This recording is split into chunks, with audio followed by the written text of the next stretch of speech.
పరిపాలనంటే పనికిమాలిన మాటలు మాట్లాడటం కాదు, ఎంతో చిత్తశుద్ధితో నిర్వర్తించాల్సిన బాధ్యత. ఇదే విషయాన్ని బీఆర్ఎస్ అధినేత కేసీఆర్ ఏనాడో చెప్పారు. కానీ రేవంత్ రెడ్డికి ఈ సోయి మాత్రం రావట్లేదు. పెగ్గలు మాటలు చెప్పి గద్దెనైతే ఎక్కాడు, కానీ పాలన చేత కావట్లేదు. పేరుకే సీఎం హోదా తప్ప పార్టీలో ఎవరూ తేకట్లేదు. పార్టీ నేతలపై పట్టులేదు. దీంతో ఫ్రస్ట్రేషన్లో పిచ్చి మాటలతో రెచ్చిపోతున్నాడు. అటు ఎంతసేపు కేసీఆర్ ఆయన కుటుంబంపై అడ్డగోలు కూతలు కోయటం తప్ప రేవంత్ రెడ్డి పాలనలో ఒరగపెట్టిందేమీ లేదు. ప్రభుత్వ కార్యక్రమం, పార్టీ సభ అన్న సోయి కూడా ఉండదు. నోరు తెరిస్తే పనికిమాలిన మాటలే. ఇకనైనా మారుతాడని అనుకున్న ప్రతిసారి మరింత దిగజారుడు మాటలతో తమ స్థాయిని తానే బయట పెట్టుకుంటున్నాడు. ఇవాళ ఓ కార్యక్రమానికి హాజరైన రేవంత్ అక్కడ కూడా తన బుద్ధి మారలేదని చాటుకున్నాడు. కేసీఆర్ గురించి పిచ్చివాగుడు వాగాడు. మీరు మాకు స్ట్రెచర్ ఉందని అనుకుంటే ఆ స్ట్రెచర్ ఉందని విర్రవీగితే స్ట్రెచర్ మీదకి పంపించరు. ఇట్లే చేస్తే ఆ తర్వాత మార్చరికి పోతారు. అది కూడా గుర్తుపెట్టుకోవాలి. మీరు మాకు స్ట్రెచర్ ఉందని అనుకుంటే ఆ స్ట్రెచర్ ఉందని విర్రవీగితే స్ట్రెచర్ మీదకి పంపించరు. ఇట్లే చేస్తే ఆ తర్వాత మార్చరికి పోతారు. అది కూడా గుర్తుపెట్టుకోవాలి. మీరు మాకు స్ట్రెచర్ ఉందని అనుకుంటే ఆ స్ట్రెచర్ ఉందని విర్రవీగితే స్ట్రెచర్ మీదకి పంపించరు. ఇట్లే చేస్తే ఆ తర్వాత మార్చరికి పోతారు. అది కూడా గుర్తుపెట్టుకోవాలి. మీరు మాకు స్ట్రెచర్ ఉందని అనుకుంటే ఆ స్ట్రెచర్ ఉందని విర్రవీగితే స్ట్రెచర్ మీదకి పంపించరు. ఇట్లే చేస్తే ఆ తర్వాత మార్చరికి పోతారు. అది కూడా గుర్తుపెట్టుకోవాలి. విన్నారుగా, ప్రతిపక్ష నేత తెలంగాణ రాష్ట్రాన్ని సాధించడమే కాకుండా 10 ఏళ్ల పాటు రాష్ట్రాన్ని దేశంలోనే నెంబర్ 1గా నిలిపారు కేసీఆర్. అలాంటి కేసీఆర్ పై రేవంత్ రెడ్డి పదే విషపు కూతలతో దాడి చేస్తున్నాడు. కానీ కేసీఆర్ ఏనాడు రేవంత్ను పట్టించుకోలేదు. అయినా సరే రేవంత్ రెడ్డికి విఘ్నత లేకుండా పోయింది. కేసీఆర్ స్ట్రెచర్ మీదకి వచ్చిండు. ఆ తర్వాత మార్చురీకి పోతాడని మానవత్వం లేని కారు కూతలు కూశారు.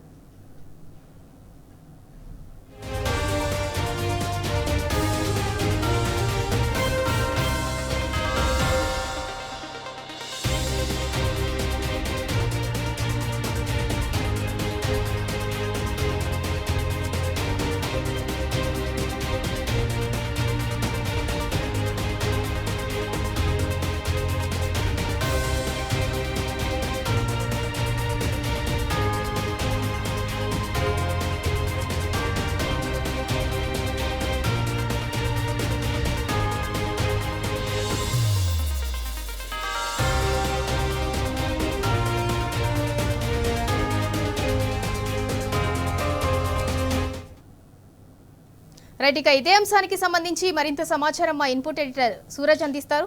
సూరజ్, సీఎం అనే విషయాన్ని కూడా మర్చిపోయి సీఎం రేవంత్ రెడ్డి ఒక ఉన్మాదిలా మాట్లాడారని చెప్పొచ్చు. అంటే స్ట్రెచరు, మార్చురీ అని చెప్పి యావత్ తెలంగాణ అంతా కూడా చూస్తుంది. ఎలా చూడాలి అసలు? బీఆర్ఎస్ అధినేత 10 ఏళ్లు రాష్ట్రాన్ని పరిపాలించారు. అలాగే రాష్ట్రం సాధించడంలో ఆయన ఎలాంటి కృషి చేశారో అందరికీ తెలుసు. అలాంటి వ్యక్తి మీద ఇలాంటి వ్యాఖ్యలు చేయడాన్ని ఎలా చూడాలి అసలు? ఇందులో ఒక మాటలో చెప్పాలంటే ముఖ్యమంత్రి స్థాయికి తగ్గట్టుగా రేవంత్ రెడ్డి ముందు నుంచి వ్యవహరించట్లేదనే అపవాదం అయితే చాలా స్పష్టంగా ఉంది. ఆయన పరిపాలన కంటే ఎక్కువ దురుసైన పదజాలంతో మాటలు మాట్లాడడము, విపక్షాలను లేదా విపక్ష నేతలను విమర్శించడానికే ఎక్కువ ప్రాధాన్యత ఇస్తారు. అసలు నిజం చెప్పాలంటే ఎన్నికల తర్వాత రాజకీయాలకు ఆస్కారం లేకుండా ప్రజా సంక్షేమమే ధ్యేయంగా ప్రభుత్వాలు పనిచేయాల్సి ఉంటుంది. ఏ ముఖ్యమంత్రి అయినా కానీ రాష్ట్ర అభివృద్ధి పైన దృష్టి సారించడము, రాష్ట్ర ప్రజానికానికి సంబంధించిన సంక్షేమం పైన దృష్టి సారించడము ఒక రివాజ్గా కొనసాగుతూ వస్తున్న క్రమంలో రేవంత్ రెడ్డి ముఖ్యమంత్రిగా బాధ్యతలు స్వీకరించిన తర్వాత, కాంగ్రెస్ ఏలుబడి మొదలైన తర్వాత ఒక కక్షాపూరితమైన రాజకీయ వాతావరణం నెలకొందనే ఆరోపణలు అయితే చాలా స్పష్టంగా వినిపిస్తున్నాయి. సంచలనం కోసమా, లేకుంటే నోటి దుస్తనమా, లేకుంటే అవగాహన రాహిత్యమా, మొత్తం మీద ముఖ్యమంత్రి స్థాయికి తగ్గట్టుగా రేవంత్ రెడ్డి ఏనాడు వ్యవహరించట్లేదనే ఒక అపకీర్తి అయితే ఆయన మూట కట్టుకుంటున్న పరిస్థితి కనిపిస్తుంది. ఇదే కోణంలో ఇవాళ బీఆర్ఎస్ అధినేత, తెలంగాణ రాష్ట్ర ప్రదాత, తెలంగాణ రాష్ట్రానికి మొదటి ముఖ్యమంత్రి కేసీఆర్ పైన ముఖ్యమంత్రి రేవంత్ రెడ్డి చేసిన వ్యాఖ్యలు కూడా చూస్తున్న పరిస్థితి కనిపిస్తుంది. తెలంగాణ యావత్తు రేవంత్ రెడ్డి వ్యాఖ్యలను తీవ్రంగా ఖండిస్తున్న పరిస్థితి కనిపిస్తుంది. అటు ఒక బీఆర్ఎస్ పార్టీకి సంబంధించిన మేధావులు లేదా నేతలే కాకుండా తటస్థంగా ఉన్న మేధావులు కూడా, తటస్థంగా ఉన్న జనాలు కూడా ఇవాళ తీవ్ర ఆగ్రహావేశాలు వ్యక్తం చేస్తున్న పరిస్థితి కనిపిస్తుంది. తెలంగాణ రాష్ట్రం తీసుకొచ్చిన అధినేత, తెలంగాణ రాష్ట్రానికి ముఖ్యమంత్రిగా 10 సంవత్సరాల పాటు కొనసాగిన కేసీఆర్ పట్ల ఇట్లా బాధ్యతారాహిత్యమైన మాటలు రేవంత్ రెడ్డి మాట్లాడడం పట్ల ఆగ్రహం వ్యక్తం చేస్తున్నారు. కనీసంగా సోయి లేకుండా ఆయన మాట్లాడుతున్న విధానం పైన కూడా పెద్ద ఎత్తున విమర్శలు వెలువెత్తున్నాయి. ఒక ఫ్రస్ట్రేషన్ తో కూడిన పిచ్చి మాటలు మాట్లాడుతున్నాడనే అభిప్రాయము అయితే చాలా స్పష్టంగా వినిపిస్తుంది. రేవంత్ రెడ్డి పాలనలో ఒరగబెట్టింది ఏం లేదు, కానీ ఇట్లాంటి వ్యాఖ్యలు చేయడంలో మాత్రం నిష్ణాతుడుగా మారిపోయారని చెప్పేసి కూడా ఒక అపకీర్తి ఆయన చుట్టుకుంటున్నాడని చెప్పేసి కూడా అభిప్రాయాలు వ్యక్తం అవుతున్నాయి.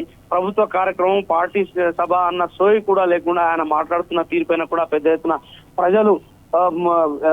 ప్రజలు ఆగ్రహం వ్యక్తం చేస్తున్న పరిస్థితి కూడా చాలా స్పష్టంగానే కనిపిస్తుంది. అసలు కేసీఆర్ గురించి రేవంత్ రెడ్డి ఇంత కఠినంగా మాట్లాడడం, తాను స్ట్రెచర్ పైన ఉన్నానని త్వరలోనే మార్చురీకి వెళ్తారన్న ఈ వ్యాఖ్యలు అయితే ఖచ్చితంగా ఖండనార్హము. ఎట్టి పరిస్థితుల్లో కూడా ఇట్లాంటి వ్యాఖ్యలను ఆమోదయోగ్యం కాదనే అభిప్రాయాలు కూడా చాలా స్పష్టంగా వ్యక్తం అవుతున్న పరిస్థితి కనిపిస్తుంది. ఆయన దూకుడు మనస్తత్వానికి ఇది ఒక ఉదాహరణగా కూడా వాళ్ళంతా కూడా అభిప్రాయపడుతున్నారు.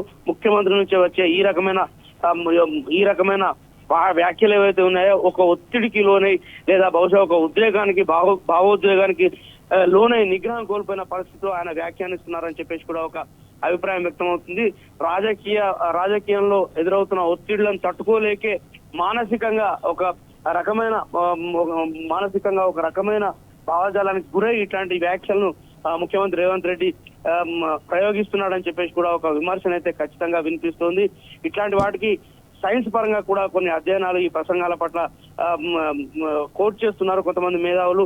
మానసిక ఆరోగ్యాన్ని ఇవి ఎలా ప్రతిబింబిస్తాయని చెప్పేసి కూడా వాళ్ళు వ్యాఖ్యానిస్తున్న పరిస్థితి కనిపిస్తుంది. ఇంత పదునైన భాషను వాడుతూ ఒక రకమైన భావోద్వేగాన్ని అణుచుకోలేని భావోద్వేగాన్ని వ్యక్తం చేస్తూ రాజకీయ నాయకుల పైన తరచూ ఇట్లాంటి వివాదాస్పద వ్యాఖ్యలు చేస్తూ ఒక మానసిక ఒత్తిడికి గురవుతున్న పరిస్థితులే చాలా స్పష్టంగా రేవంత్ రెడ్డి వ్యాఖ్యల్లో కనిపిస్తున్నాయని చెప్పేసి కూడా విజ్ఞాన శాస్త్రానికి సంబంధించిన నిపుణులు కూడా అభిప్రాయపడుతున్నారు. మొత్తం మీద చూసుకుంటే కనుక అన్ని వర్గాల నుంచి రేవంత్ రెడ్డి ఇవాళ కేసీఆర్ పైన చేసిన వ్యాఖ్యల పట్ల తీవ్ర విముఖత వ్యక్తమవుతుంది, తీవ్ర విమర్శలు అయితే వ్యక్తమవుతున్నాయని చెప్పాల్సి ఉంటుంది. వాళ్ళంతా కూడా ముఖ్యమంత్రి రేవంత్ రెడ్డి వ్యాఖ్యలను ఖండిస్తున్నారు. ఎట్టి పరిస్థితుల్లో కూడా ఇట్లాంటి వ్యాఖ్యలు ఆమోదయోగ్యం కావు అని చెప్పేసి కూడా వాళ్ళు కుండబద్దలు కొట్టినట్టుగా చెప్తున్న పరిస్థితి కనిపిస్తుంది. Sindhura. Right, thank you Suraj.